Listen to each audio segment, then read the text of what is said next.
বলাগড় বিধানসভা কেন্দ্রের ৪ নম্বর মণ্ডল সভাপতিকে আমরা পেয়ে গেছি, আমাদের সঙ্গে আজকে আছেন।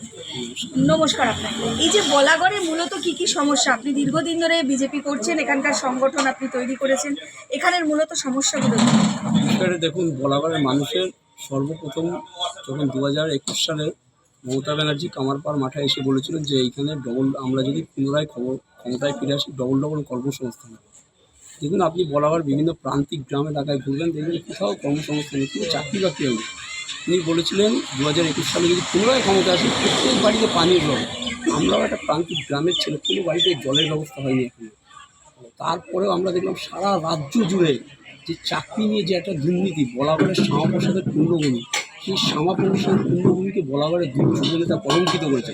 এটা আমাদের খুব লজ্জার বিষয়। কি বলাগড় থেকে বাইরে কোথাও গেলে জিজ্ঞেস করে, তোমরা কি বলাগড়ে বাড়ি?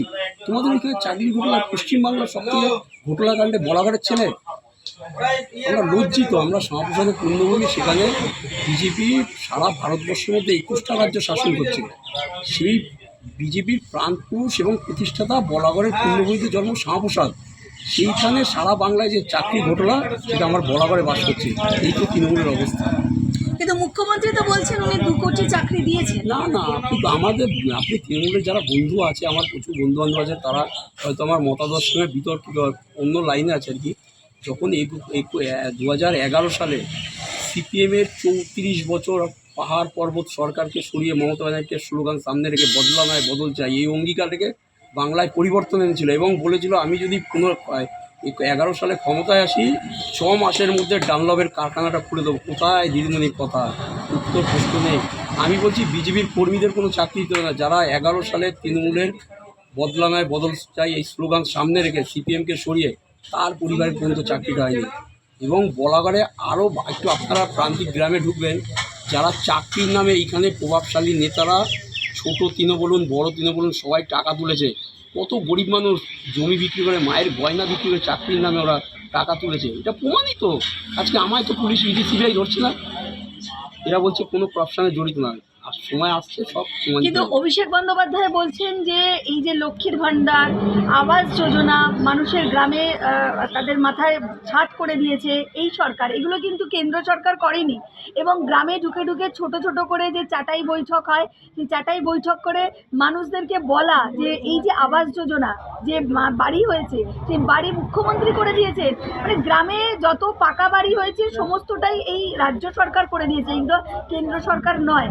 তৃণমূল কংগ্রেস দাবি করছে না, বিষয়টা আমি একটু আপনাকে পরিষ্কার করেছি। যে সমস্ত মিডিয়ারা প্রান্তিক গ্রামে গেলে বুঝতে পারবেন, মমতা ব্যানার্জি যে বাংলার আবাস যোজনাটা করছে 1,20,000 টাকা, আর আমাদের প্রধানমন্ত্রী আবাস যোজনা যখন টাকা ছিল তখন দীর্ঘদিন টাকা ঢোকার পরে ওরা নেম প্লেটটা লাগাতো না, তার জন্য প্রধানমন্ত্রীর দপ্তর থেকে এই টাকাটা বন্ধ করে দেয়। মমতা ব্যানার্জি হলো বাংলার আবাস যোজনা 1,20,000 টাকা। আমাদের ম্যানিফেস্টো অর্থাৎ সংকল্প প্রকল্পে আমরা বিভিন্ন বাইরের রাজ্যে যেরকম আছে, আমরা 3 লক্ষ টাকার বাড়ি দেবো। 1 লক্ষ টাকার বাড়ি তো ছাদই হবে না। এই বাড়ি দেওয়া তো মানে বাংলার মানুষকে অপমান করা। আমার পাশের রাজ্য ত্রিপুরা বলুন, মণিপুর বলুন, গুজরাট বলুন, বিহার বলুন, ওইখানে 3 লক্ষ টাকার বাড়ি পাচ্ছে, 1 লক্ষ টাকায় কী বাড়ি হবে?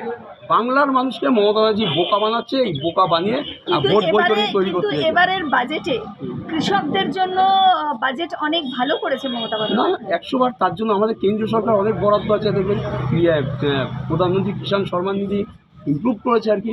শুধু বাংলার প্রধানমন্ত্রী বাংলায় বসে আর সরকার নেই, তাও বাংলার কথা ভাবছে। গত 18 তারিখ আমার যশস্বী প্রধানমন্ত্রী বিশ্ব বরেন্দ্র নেতা বাংলায় এখানকার সরকার নেই, তাও বলাগড়ে শ্যামাপ্রসাদ কোর্টটা উদ্বোধন করেছে ভার্চুয়ালে 12,000 কোটি টাকা। আপনি ভাবতে পেরেছেন বাংলার মানুষের জন্য আমার যশস্বী প্রধানমন্ত্রী কতটা ভাবছে? কিন্তু এখানে বাংলার সরকার ছিল না, ওনার পড়ার তো প্রয়োজন ছিল না। আর মুখ্যমন্ত্রী বলছে বিজেপি নাকি সাম্প্রদায়িক দল, বিজেপি নাকি বিচারিতা করছে। আপনি বলুন তো, কবির শিশু হিসেবে এখানে কে সংখ্যালঘু ভাই আছে, কে জৈন আছে, কে খ্রিস্টান আছে, কে মুসলিম আছে, কারো জন্য তো ভ্যাকসিনের কথাও আলাদা আলাদা করে ভ্যাকসিন দেয়নি। এটা সংখ্যালঘু সম্প্রদায়, এটা হিন্দু ভাই। তাহলে আমাদের বিজেপি যখন আসছে তাদের সাম্প্রদায়িক করা হচ্ছে। আর আমার বাংলায় যখন আবাস যোজনা চলছে, আবাস যোজনার টাকাটা কোথা থেকে আসছে? আমি যদি একটা আমি বাইক চাপি, টু হুইলার পেট্রোল পাম্পে ভরি, সেখান থেকে একটা রাজ্য সরকারের ট্যাক্স পাচ্ছে। আপনি একটা গ্যাস ভরতে গেলে এখানে রাজ্য সরকার 362 টাকা জিএসটি পাচ্ছে। তাহলে মমতা ব্যানার্জির কোথায় টাকা আসছে আর কি? আপনি দেখবেন বাংলায় আরও ঘটনা চলছে, যারা বিভিন্ন গোষ্ঠীর আছে আর কি। কিন্তু মমতা বন্দ্যোপাধ্যায় তো যুবসাথীও দিচ্ছে। হ্যাঁ, যুবসাথী দিচ্ছে আর কি। যুবসাথী দেওয়া মানে তো পঙ্গু করে দেয় সমাজ ব্যবস্থাটাকে। আমরা যুবসাথী চাই বলে না। চাকরি দিতে পারছি না, কিন্তু যুবসাথী তো যুবসাথী দিচ্ছেন। আমি চাই মোবাইল না, রিচার্জ করতে পারবে, বাইকের দরকার নেই। তেল ভরতে পারবে যুবসাথী দিচ্ছে, যুবকরা। যুবসাথী দেওয়ার পরে 300-1,500 টাকা দিচ্ছে, আর 500 টাকা সন্ধ্যেবেলায় পার্টি অফিসে জমা দিতে হচ্ছে। একটা সিন্ডিকেট তৈরি করছে। আমরা যুবসাথী চাই না, আমরা যুব সমাজের কর্মসংস্থান চাই। আমরা চাই গুজরাটের যেমন ন্যানো কারখানা সানন্দায় চলেছে, সানন্দা থেকে গুজরাটের ন্যানো কারখানাও, এইটাই আমাদের অঙ্গীকার, এইটাই আমাদের সংকল্প। আপনারা কর্মসংস্থানের কথা বলছেন, চাইছেন, কাজ চাইছেন, কিন্তু এই ভাতার রাজনীতি তো বিজেপিও করছে। কারণ যেরকম লক্ষ্মীর ভাণ্ডার 1,500 টাকা, বিজেপি বলছে আমরা এলে অন্নপূর্ণা ভাণ্ডার 3,000 দেবো। তাহলে তফাৎটা কোথায় হলো? এটাও বাংলার মানুষের প্রশ্ন। এবার আমি বিষয়টা আপনাকে বলি।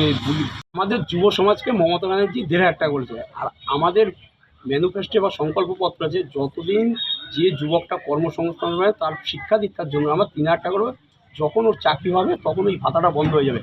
আর মমতা ব্যানার্জি ঘোষণা করেছে যতদিন যুব থাকবে ততদিন আমাদের ভাতা। বিষয়টা দুটোর মধ্যে তফাৎ আছে। আর যেটা আপনার জানেন লক্ষ্মীর ভাণ্ডার আর আমাদের অন্নপূর্ণার মধ্যে তফাৎ আছে আর কি। আমাদের সরকার বলছে মায়ের হাত খরচা জন্য এবং মায়ের সম্মানের জন্য আমরা 100 টাকা করে পার ডে হাত খরচা দেবো। আর এরা বলছে আমরা ভাতা না, যে আমাদের ভাতা যদি বিজেপির ভোট সরকার আছে লক্ষ্মীর ভাণ্ডার বন্ধ করে দেবে। আমরা বলছি আমাদের বিজেপি ক্ষমতা আসলে মাকে সাম্মানিক দেবো এবং মা বোনের হাত খরচার জন্য প্রতিদিন আমরা 100 টাকা করে দেবো। ভাতার সঙ্গে সম্মানের মিলিয়ে ফেলছে মমতা ব্যানার্জি এবং অভিষেক ব্যানার্জি। এদের বলাবর নিয়ে দুশ্চিন্তার কারণ আছে। আমাদের বিভিন্ন সভা থেকে দেখতেছি মমতা ব্যানার্জি এখানে ছুটে আসছে, শুনছি অভিষেক ব্যানার্জি আসছে, শুনছি দেব আসবে, রচনা তো এখানে চাটাই পেতে পারে। সুমনা সরকার বলাগড়ের ভূমিকম্প না, সুমনা সরকার এখানে জিতছে। 2021 সালে মনোরঞ্জন ছিল, মনোরঞ্জন থেকে রঞ্জন। আমরা বহিরাগত চাই না, আমরা পরিযায়ী চাই না, আমরা বলাগড়ের ভূমিকম্প চাই। বলাগড়ের ভূমিকন্যা পেয়েছেন, কি বলবেন মুখ্যমন্ত্রী মমতা বন্দ্যোপাধ্যায়কে এই 15 বছরের তার যে শাসন? বিরোধীরা বলছে এটা শাসন নয়, অপশাসন। কি বলবেন? শুনুন, আমি একটা মায়ের মাতৃতুল্য, আমি কোনোদিন মুখ্যমন্ত্রীকে অসম্মান করবো না, কিন্তু রাজনৈতিক প্ল্যাটফর্মগুলো বাংলাকে যেখানে 34 বছর বাম শাসন পিছিয়ে দিচ্ছে, তার সঙ্গে আরও 15 বছরে আমাদের 49 বছর আমাদের মতন যুব সমাজকে অন্ধকারের পথে ফেলেছে। আমরা চাইছি এই লড়াই, আজকে আমি যে লড়াই করছি সুমনা সরকারের জন্য, এই লড়াই আমার ব্যক্তিগত লড়াই, এই লড়াই আগামী প্রজন্মের লড়াই, এই যে লড়াই আগামী ভবিষ্যতের লড়াই, এই লড়াই আগামী কন্যা সন্তানের সুরক্ষার লড়াই। আমার বোনটা যেভাবে আরজি করে ধর্ষিত হয়ে গেলো, আপনি গ্যারান্টি দিতে পারেন আগামী 2026 সালে মমতা ব্যানার্জি ক্ষমতায় আরজি করে বলাগড় হবে না?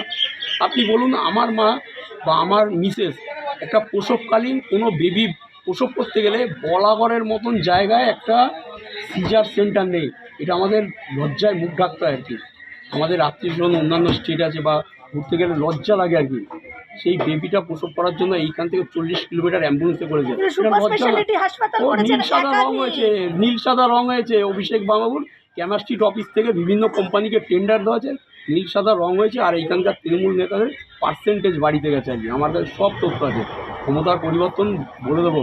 কোন ব্যানার্জি বাবু, কোন ঘোষবাবু কত টাকার বগড়া করেছে, কোথায় স্কুল রং করতে কী টাকা নিয়েছে, সব পরিষ্কার হয়ে যাবে দিনের আলো মতো। অর্থাৎ সুমনা সরকার লড়াইতে আছে, সুমনা সরকার বলাগড়ে জয়ী আছে, এটা শুধু সময়ের অপেক্ষা। মানুষ বলছে সুমনা সরকার বলাগড়ে আসছে।